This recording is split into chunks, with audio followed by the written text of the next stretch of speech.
tutti! Oggi preparo una torta davvero speciale. Torta arancia, yogurt e gocce di cioccolato. È super soffice, profumata e facilissima da fare. Perfetta per la colazione o la merenda e si prepara senza burro. Come sempre vi ricordo che tutte le info e gli ingredienti sono giù in info box. E buona visione, iniziamo con la ricetta. Prima di iniziare la ricetta ho acceso il forno statico a 170 gradi. In una ciotola rompo le uova e unisco lo zucchero. Monto con le fruste elettriche per 2 o 3 minuti finché il composto diventa chiaro e spumoso.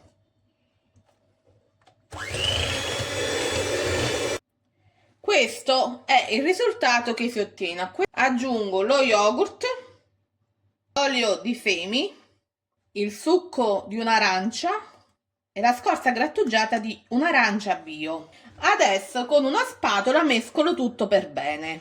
Questo è il risultato che si ottiene una volta che i liquidi sono stati amalgamati al composto. Tengo momentaneamente da parte.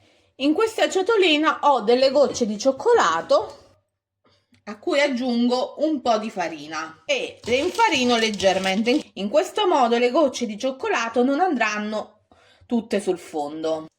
Alla farina unisco il lievito e un pizzico di sale e mescolo il tutto in questo modo. Ho ripreso il mio impasto e aggiungo un po' per volta in un setaccio le polveri. In questo modo evito che nell'impasto si formino dei grumi.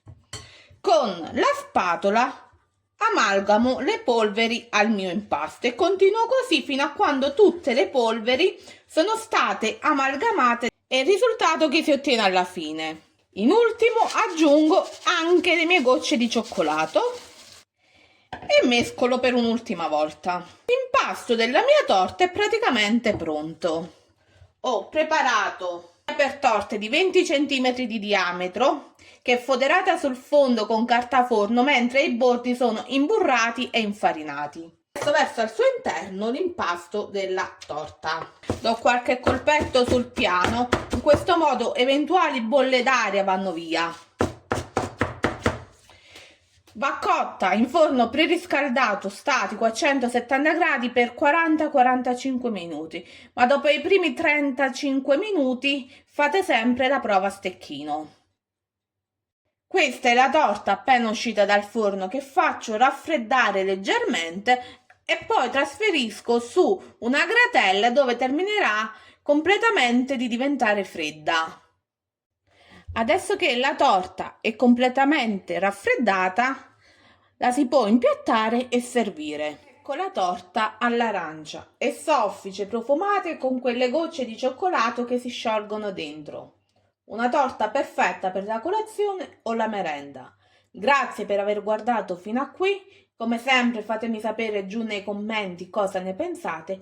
Buon appetito e alla prossima videoricetta. Ciao!